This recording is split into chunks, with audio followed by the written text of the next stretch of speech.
الحمدللہ شعبان المعظم کا متبرک مہینہ تشریف لا چکا ہے، اور اس کی آمد کے ساتھ ہی رمضان کی آمد کی طرف بھی مکمل طور پر توجہ ہو جاتی ہے۔ تو کوشش یہ کرنی چاہیے کہ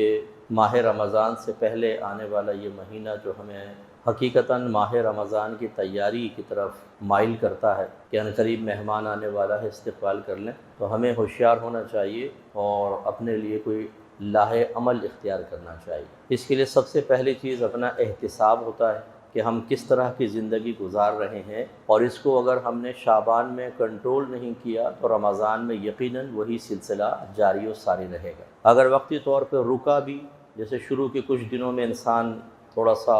ماحول کی اچانک روحانی تبدیلی کی بنا پر اپنے اندر تبدیلی محسوس کر لیتا ہے اور اس میں بظاہر کامیاب بھی ہو جاتا ہے، لیکن وہ کامیابی 2 3 4 5 6 روز سے زیادہ نہیں ہوتی، اور پھر انسان اسی سابقہ روٹین کی طرف آ جاتا ہے۔ اس لیے سب سے پہلا احتساب تو علم کے بارے میں ہونا چاہیے کہ کیا آپ کو روزوں کے تمام احکام معلوم ہیں، روزے کی نیت کیا ہونی چاہیے، کب ہونی چاہیے، سحری کا اختتامی وقت سے متعلق احتیاطیں کیا کیا ہیں، اسی طرح روزے میں کن کاموں کا کرنا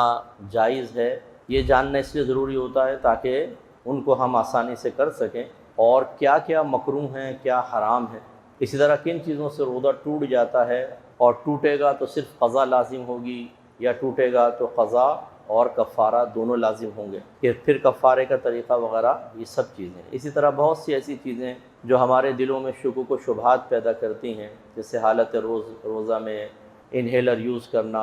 بلڈ ڈونیٹ کرنا، یا بلڈ ٹیسٹ کروانا، یا شوگر ٹیسٹ کرتے ہیں تو اس کے لیے خون نکلتا ہے، ان کے سب کے احکام ہمیں سیکھنے چاہیے۔ تو پھر یہ علمی اعتبار سے مسائل کی روشنی میں کافی حد تک ہم اپنے روزوں کو اچھے انداز سے گزار سکتے ہیں۔ دوسری چیز جو ہوتی ہے احتساب اپنی روحانی تربیت کے اعتبار سے، اگر بیجا غصہ ہے، اگر روح گندگی کی طرف زیادہ مائل ہے، خراب چیزیں دیکھنا، خراب چیزیں سننا، خراب صحبت میں بیٹھنا، یہ روحانی گندگی کی علامت ہوتی ہے کہ انسان آسانی سے گندگی اور خرابی کو قبول کر لے۔ یہ ایک سمجھ لیں ایک آئینہ ہے جو ہم اپنے سامنے رکھ سکتے ہیں کہ اگر ہم برائی کو جلدی قبول کر لیتے ہیں تو اس کا مطلب ہے روحانی کمزوریاں ہیں، روح ہماری گندی ہے، غلیظ ہے، اس کو صاف کرنے کی ضرورت ہے۔ اور اگر برائی کو قبول کرنا بہت مشکل سے ہوتا ہے، دشوار ہوتا ہے، تو اس کا مطلب ہے کہ روحانی صفائی حاصل ہے۔ جو روزوں کے بارے میں کہا جاتا ہے جی روحانی صفائی کا اہتمام کر دیتے ہیں، وہ صفائی تو اس وقت ہو جب انسان گندگی سے بچے۔ اب آپ کہیں کہ جی یہ جھاڑو لے لی، پوچھا لے لیا اور دیگر چیزیں، اس سے صفائی ہو جاتی ہے، لیکن گندگی بکھیرتے رہیں، جتنا سمیٹیں اس سے زیادہ بکھیر دیں، تو صفائی کیسے ہوگی؟ صفائی کے آلات کا پاس موجود ہونا یہ اس بات کا تقاضا نہیں کرتا کہ آپ گندگی کے معاملے میں غیر محتاط ہو جائیں، صفائیاں حاصل ہوتی رہیں گی، ایسا نہیں ہوگا۔ تو اس لیے ہمیں اپنا احتساب کرنا چاہیے کہ کس کی صحبت میں رہتے ہیں، ایسے دوستوں کے اگر رہتے ہیں جو بکورے قسم کے ہوں، گالیاں بکتے ہوں، گندی فحش باتیں کرتے ہوں، تو ہمیں شعبان میں تھوڑا سا ان سے کنارہ کشی اختیار کرنی چاہیے۔ ایسی اگر آپ نے ٹک ٹاک وغیرہ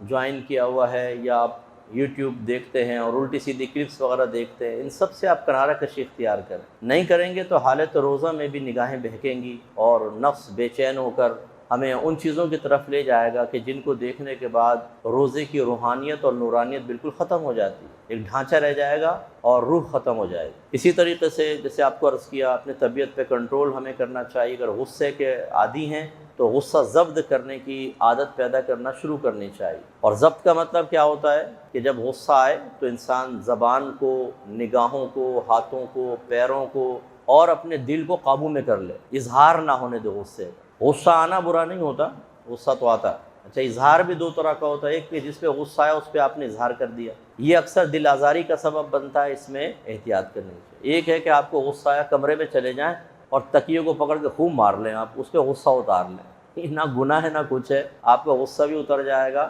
اور کسی کی دل آزاری بھی نہیں ہوگی۔ تو یوں اگر آپ کو کسی کے اوپر غصہ آتا ہے اور آپ اس کے اوپر نہیں بلکہ کہیں اور کنٹرول نہیں کر پا رہے اور سمجھتے ہیں کہ باہر نہیں نکلے گا یہ غبار تو مجھے تکلیف دے گا، تو تھوڑا سا نکال لیں سائڈ وائڈ میں ہو کے، لیکن یوں نہ کریں کہ آپ نے روزہ رکھا تو جیسے پورے گھر والوں پہ احسان کیا ہوا ہے، بیوی پہ روب جما رہے ہیں، بچوں کو ڈانٹ رہے ہیں، او شور مت کرو ابا نے روزہ رکھا ہوا ہے۔ ابا نے کون سا کمال کیا، پوری دنیا نے روزہ رکھا ہوا ہے، تم یہاں ہو کے آ گئے ہو، یہاں پر پورے گھر کا سکون برباد کر دیا، مصیبت کر دی پورے گھر والوں کے لیے، بیوی پریشان، بچے پریشان، کریں تو کریں کیا؟ اس سے بہتر تو میں یہ نہیں کہوں گا کہ روزہ چھوڑ دیں، اس سے بہتر تو تم جنگلوں میں نکل جاتے، وہاں جا کے روزہ رکھتے۔ تو یہ کنٹرول کریں ورنہ یہ ثواب کو ضائع کرے گا۔ ایسے ہی جو بہت زیادہ بولنے کے عادی ہیں، یہ ہماری بہنیں بھی ذرا درس حاصل کریں، ہر وقت میں چی چی چی چی چی چی چی چی چی، اس میں پھر غیبت بھی نکلتی ہے، چغلی نکلتی ہے، تانا زنی ہوتی ہے، ہم دل آزاری کرتے ہیں، اور بہت سارے نازیبہ کلمات زبان سے نکل سکتے ہیں۔ تو اس لیے اس میں بھی اپنی زبان کو بھی سے کنٹرول کرنا شروع کریں۔ شعبان میں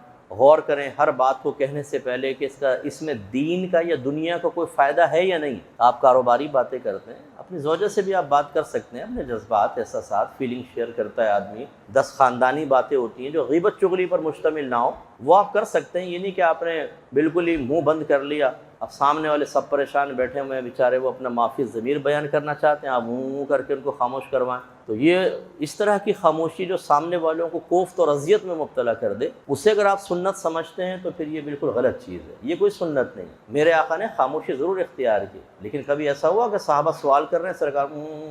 ازواج مطہرات نے کچھ کیا اور کر دیا ہو سرکار؟ نہیں، مکمل جواب۔ آپ حدیثیں پڑھیں نا، ہمیشہ دین کو قرآن و حدیث پڑھ کر بھی سمجھیں، صرف مجھ سے نہ سمجھیں، صرف کسی پیر صاحب سے نہ سمجھیں، صرف کسی یوٹیوب کے عالم سے نہ سمجھیں۔ وہ اپنی سوچ، اپنی فکر اس کو بھی اس میں ڈال دیتا ہے اور پھر ایک نتیجہ مرتب کر کے آپ کو بتا رہا ہوتا ہے جو بعض اوقات اصل دین سے ٹکرا رہا ہوتا ہے۔ ہر ایک کی سوچ میں گہرائی ہو، ہر ایک صحیح نتیجے نکال رہا ہو، یہ ضروری نہیں ہوتا۔ ہم چونکہ اس فیلڈ کے آدمی، ہمیں پتہ ہے کہ بہت سے علماء کہلانے والے بیان کر رہے ہوتے ہیں اور اتنے سطحی قسم کے رزلٹ نکال کے پبلک کو آزمائش میں ڈال رہے ہوتے ہیں کہ الامان والحفیظ، بالکل غلط بات ہے، بالکل مطلب یہ کہ سطحی قسم کی بات ہے، لیکن لہجے میں